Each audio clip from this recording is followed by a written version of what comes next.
하나님의 말씀을 다 같이 보도록 하겠습니다.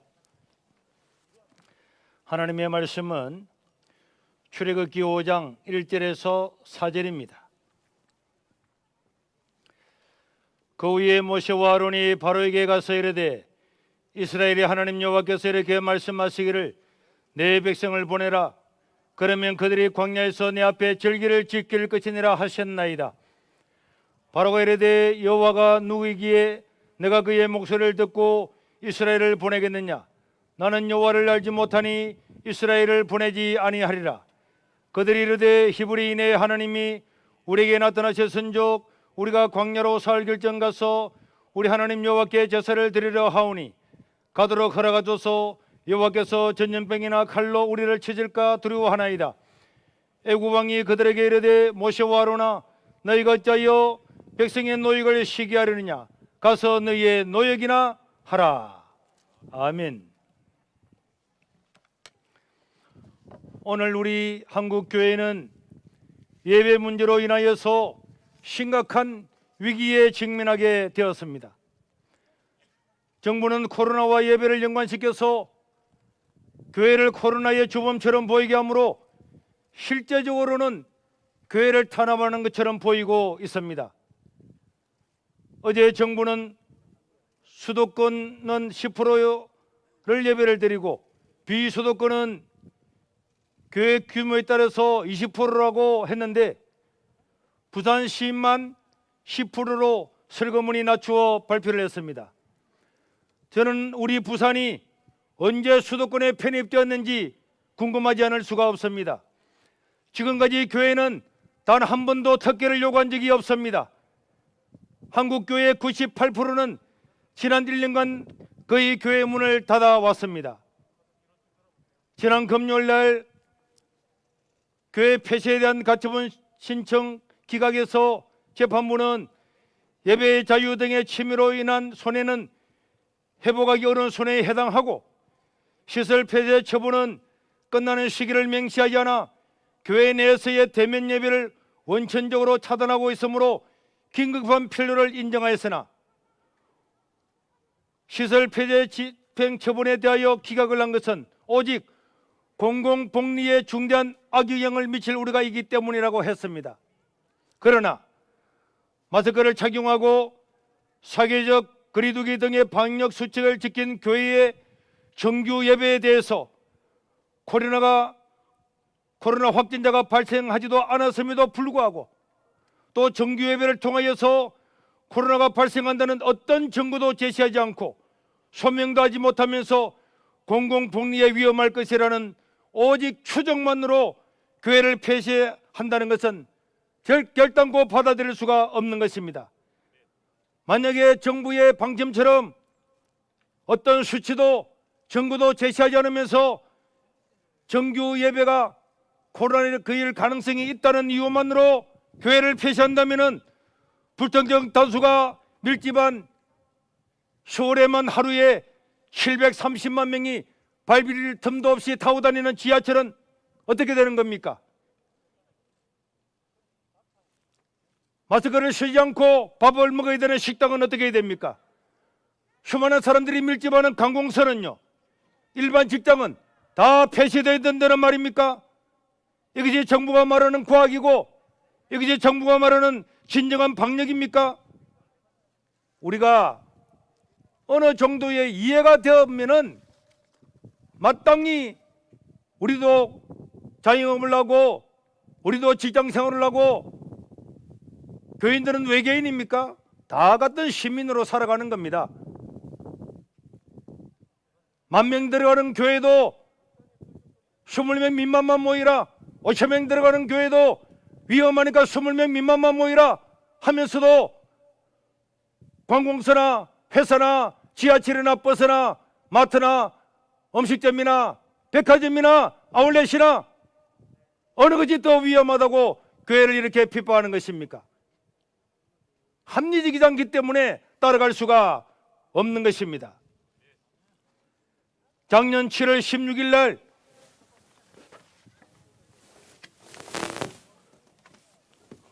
보건복지부에서는 기적의 마스크라고 하는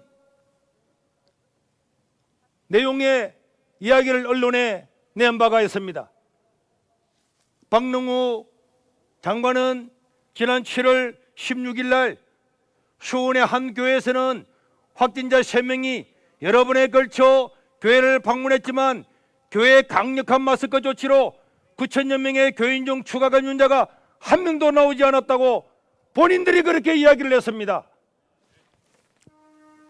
그것뿐입니까? 강주에서는 코로나 확진자가 일행 3명과 함께 1시간 이상 같은 승용차를 타고 이동했지만 마스크를 꼼꼼히 착용해 추가 감염자가 없었다고 같은 날 이야기를 했습니다. 그 좁은 승용차 안에서 확진자가 3명이 있었지만은 1시간 이상을 이동했음에도 불구하고 마스크를 쓴 덕분에 한 명도 추가 감염자가 없다고 정부에서 마스크에 대해서 그렇게 말씀을 해놓고 난 다음에 이렇게 거리두기를 하고 방역을 하고 있는 대면 예배, 어떤 정보도 제시 않고 어떤 자료도 제시하지 않고 그 내용을 내놓으라 그래도 말도 하지 않으면서 오직 추정에 의해서 예배를 드리게 하지 못하는 것은 삼척동자라도 이것은 교회를 탄압하고자 함이 아니면은 일어날 수가 없는 일일 것입니다. 오늘이라도 지금 이 시간이라도 정부는 정규 예배에서 코로나가 확진된다는 내용이나 과학적인 수치를 제시하면은 우리는 적극적으로 예배를 중단할 것입니다. 과연 지금까지 정규 예배에서 확진자가 몇 명이나 나왔습니까?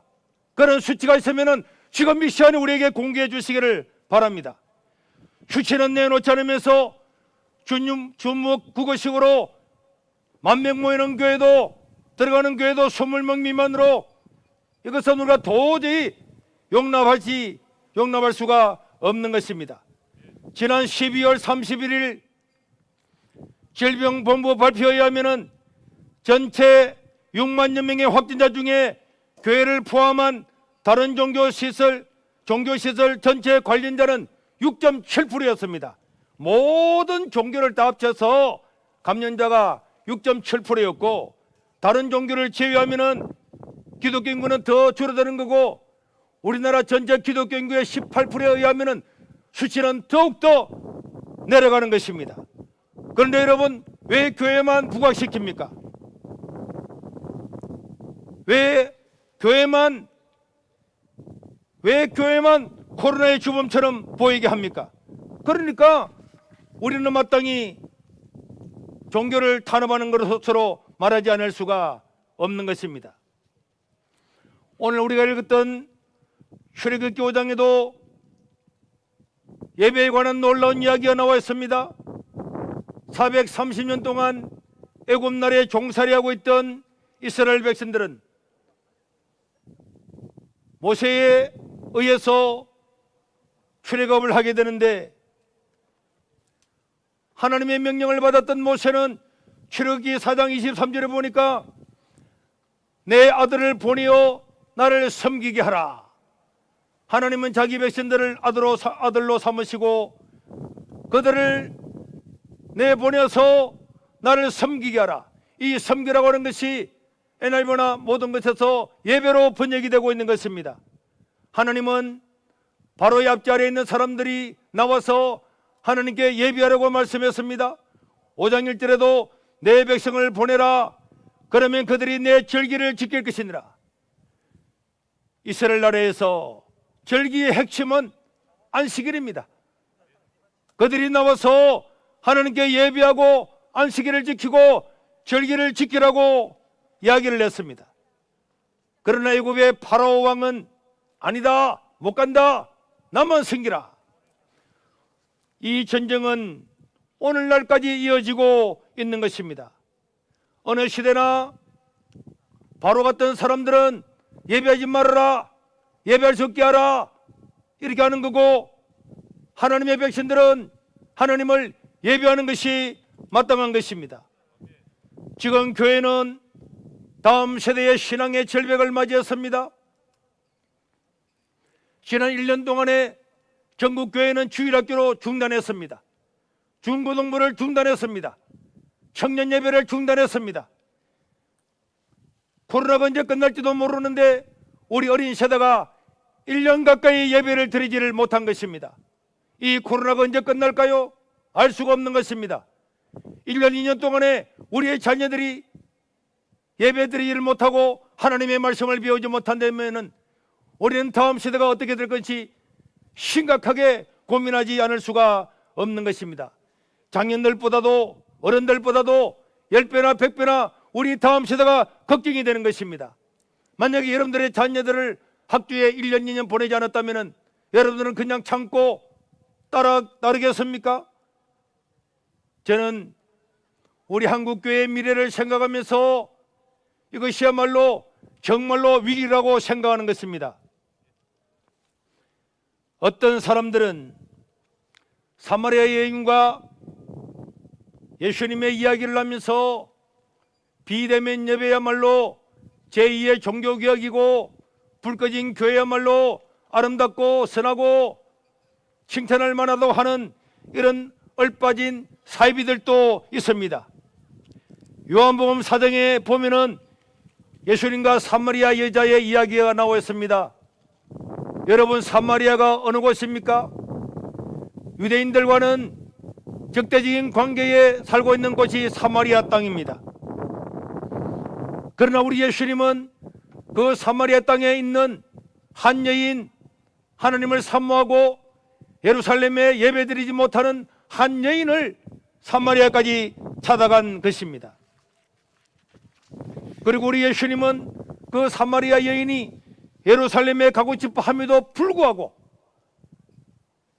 정치적으로, 경제적으로, 인종적으로 절대로 예루살렘에 갈 수 없는 그 여인을 향하여서 여인이여, 여기도 저기도 예루살렘이 아니라 신령과 진정으로 정말 내가 진심으로 예배 드린다면 그것이 옳은 예배다, 이렇게 말씀을 하셨습니다. 그러나 특수하고 물리적으로 예루살렘에 갈 수 없는, 그러면서도 하나님을 사모하는 그 여인을 향해서 특수한 상황에서 한 말씀을 일반화시켜서 예루살렘이 필요 없다, 교회에 가서 예배 드릴 이유가 없다, 온라인 예배야말로 참된 예배다, 이렇게 말하는 것은 그야말로 하나님의 말씀을 오도하는 것입니다. 정말 이것이 사실이라면은 예수님이 예루살렘에 있을 때는 왜 예루살렘에서 예배드리는 걸 반대하지 않았을까요? 왜 예수님은 예루살렘 성전에서 말씀을 전했을까요? 사도행전 2장 46절에 보면은 날마다 성전에 모이기를 힘썼다고 이야기하고 있습니다. 비대면 예배가 정말로 예수님의 뜻이라면은 왜 사도들은, 그 당시의 성도들은 예루살렘 성전에 날마다 모여서 예배를 드리기를 힘을 썼을까요? 왜 사도들은 가는 곳마다 교회를 세웠을까요? 사도들이, 예수님의 제자들이 스승이신 예수님의 말귀를 못 알아듣고 예루살렘에 모이고 날마다 모이고 교회를 세웠다는 말입니까? 바울이 예수님의 말귀를 못 알아들어서 빌립보에서, 고린도에서, 데살로니가에서 가는 곳마다 교회를 세웠다는 말입니까? 초대교회는 날마다 모이기를 힘썼을 뿐만 아니라 핍박으로 흩어지기까지 예루살렘에 모였고, 핍박으로 대상 예배를 드릴 수 없을 때에 산으로, 동굴로, 광야로 피하여서도 모여서 예배를 드렸습니다. 로마의 카타콤을 모르십니까? 터키의 갑바도기아를 모르십니까? 여행을 가보셨죠? 그런 곳에 피하여서 지하 20m, 30m 아래에서도 교회를 만들어서 그들은 모여서 예배를 드렸습니다. 히브리서 10장 25절에 보니까 모이기를 피하는 어떤 사람들의 습관과 같이 하지 말고 오직 근하여 그날이 가까움을 볼수록 더욱 모여서 예배를 해야 된다, 이렇게 말씀을 하고 있습니다. 히브리서를 기록할 당시에는 수많은 기독교인들이 탄압을 당하여서 사자의 밥이 되고 금투타의 칼날 아래 추구하던 시대에도 사도는 모이기를 피하고자 하는 그 당시에도 어떤 습관들이 있었고 주장하는 사람들이 있었지만은 그런 사람들의 말을 따르지 말고 말세가 가까이 올수록 더욱더 하느님께 예비하라고 권면을 하고 있는 것입니다. 우리는 인터넷 예배 전체를 부정하는 것은 결단코 아닙니다. 특수한 상황이나 직업에 따라서 얼마든지 인터넷 예배를 드릴 수가 있다고 생각합니다. 그러나 인터넷 예배가 정규 예배를 절대로 대체할 수가 없고 대면 예배의 가치는 이루 말할 수가 없는 것입니다. 금종고시를 쳐서 학교에 들어가는 사람들도 있고 홈스쿨링을 통해서 공부하는 학생들도 있지만은 우리나라의 90% 이상은 학교에 다니면서 공부를 합니다. 집에서 EBS 방송이 있고 사이버 방송이 있음에도 불구하고 왜 우리는 자녀를 깨워서 차를 태워서 학교에 보냅니까? 왜 그 번거로운 절차를 감명합니까? 그것은 사이버나 인터넷이나 어떤 것보다도 선생님들과 만나서 대면을 하면서 공부하는 효능이 크다는 것을 경고하고 있는 것입니다. 비대면 수업으로 인하여서 작년 한 해 동안에 학력 편차가 심해졌다고 하는 뉴스도 우리는 보지 않았습니까? 우리나라가 비대면 예배를 1년 동안 드리면서 그럼 신앙이 더 좋아졌습니까? 말도 안 되는 논리를 가지고 비대면 예배를 옹호하는 것은 그야말로 사이비에 불과한 것입니다. 어떤 사람들은 정규 예배를 드리는 것이 이웃 사랑에 위배되지 않느냐 하는 사람들도 있습니다. 예배가 위험해서 이웃에게 피해를 주기 때문에 아무리 방역 수칙을 지킨다 할지라도 정규 예배는 드리지 않아야 되는 것이 아니냐. 교회라면 더욱더 이웃을 사랑해야 되기 때문에 교회를 가지 않는 것이 마땅하지 않느냐, 그렇게 말하는 사람들도 있습니다. 그러면은 정규 예배보다도 10배나 100배나 더 위에만 지하철을 타는 사람들은 이웃을 사랑하지 않는 사람입니까? 음식점에서 마스크를 벗고 밥을 먹는 사람은 이웃을 사랑하지 않는 사람입니까? 마트 가는 사람은, 백화점 가는 사람은, 직장 가는 사람은 이웃을 사랑하지 않는 사람입니까? 말이 되어야 말로 받아들일 수가 있는 것입니다. 우리 이 지역은 농어촌 공단 지역입니다. 지난 1년 동안 저희 성도들 수백 명의 어르신들도 정규 예배에 참여하지 못했습니다. 농촌 인구의 평균 연령이 70, 80이라고 하는 것은 이미 다 알려진 사실입니다. 70, 80된 어르신들이 모바일을 잘 다룰 수가 있습니까? 유튜브로 연결할 수가 있습니까? 비대면 예배를 드릴 수 있다고 이야기는 하지만은 이런 사람들에게는 실질적으로 종교 활동이 1년 동안 중단된 것입니다. 비대면 예배를 통하여서 공공 필수 인력이나 특수한 경우에 할 수 있다고 할지라도 이것은 일반적인 것이나 강제되어서는 안 되는 것이고, 또 어떤 사람들은 교회가 헌금 때문에 대면 예배를 강행한 것이 아니냐 하는 악의적으로 말하는 사람들도 있습니다.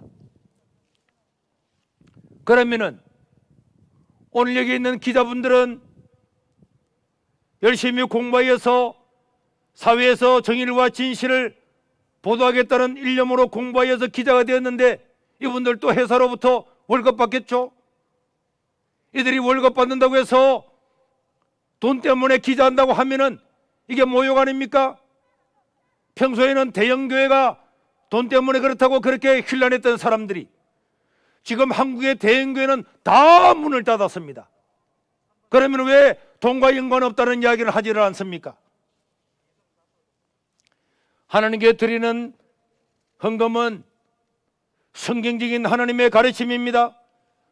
헌금을 통하여 당연하게 교회는 직원들에게 월급을 주고 운영을 할 뿐만 아니라 교회에 사는 수많은 사역들은 헌금을 통해서 가능하고 해외에서 수많은 선교사들을 돕고 있는 것도 당연히 헌금을 가지고 합니다.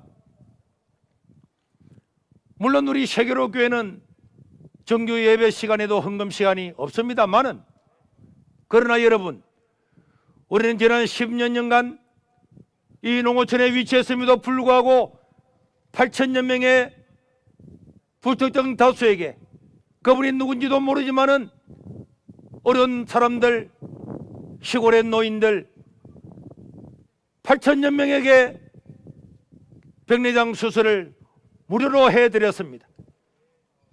우리는 날마다 누구든지 가리지 아니하고 무료로 살을 나눠주고 누구든지 지금도 나눠주고 있습니다.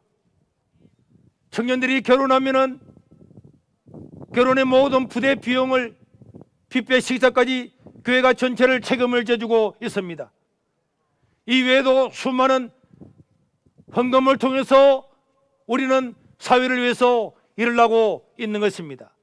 우리가 지금까지 이렇게 모여서 예배드렸지만은 주민들이 와서 교회에서 예배드릴 때 항의하는 소리를 한 명이라도 들어보았습니까?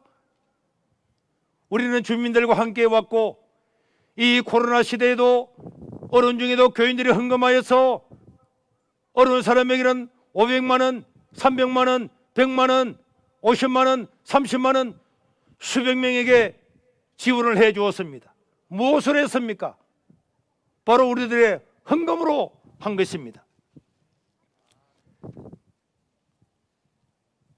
남의 재정 문제에 대해서, 우리 집의 재정 문제에 대해서 옆집 아저씨가 우리 집에 와가지고 왜 당신은 재정을 그렇게 사용합니까? 어떻습니까? 그래 말한다면 우습지 않겠습니까? 헌법 제20조에는 모든 국민은 종교의 자유를 가지며 국교는 인정되지 아니하며 종교와 정치는 분리된다고 명시되어 있습니다.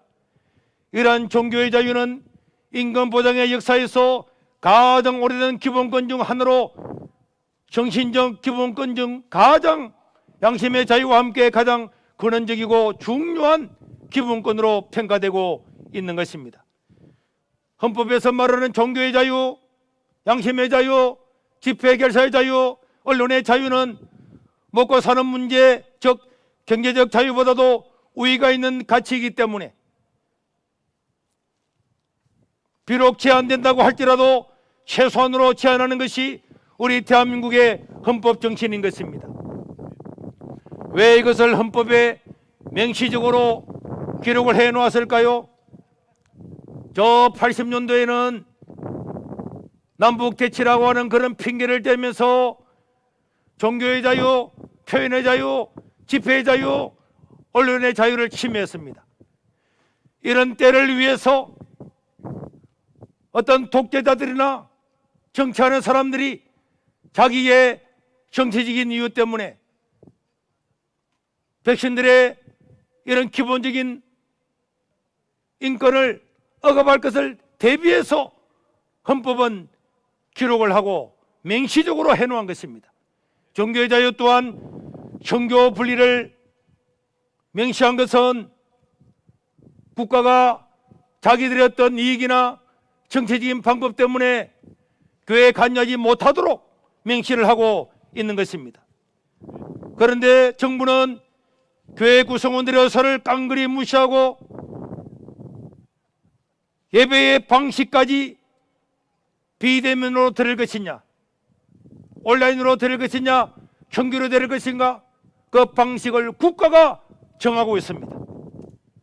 10,000명 들어가는 예배당에도 20명 민만만 들어가라고 숫자를 제한하고 강제하고, 그 법에 따르지 않으면 고발하고 처벌하고 교회를 폐쇄합니다. 이것이 위헌적이 아니면은 어떤 것이 위헌이란 말입니까? 다시 한번 말씀드리지만은 기독교 신앙의 핵심은 예배에 있는 것입니다. 우리 신앙의 선조들은 이 예배를 위하여서 목숨을 걸고 사수했고 심지어 수많은 사람들이 예배를 인하여서 순교까지 했습니다. 오늘도 우리가 예배를 드릴 것인가 드리지 않을 것인가 하는 것은 우리 신앙의 생존 문제와 다를 바가 전혀 없는 것입니다. 우리는 교회가 폐쇄되어 지금 이 한겨울에 밖에 나와서 예배를 드리지만은 공권력이 와서 우리를 막고 감옥에 집어넣고 한다고 할지라도 우리의 예배는 계속될 것이고 우리는 하나님께 드리는 예배를 결단코 중단하지 않을 것입니다.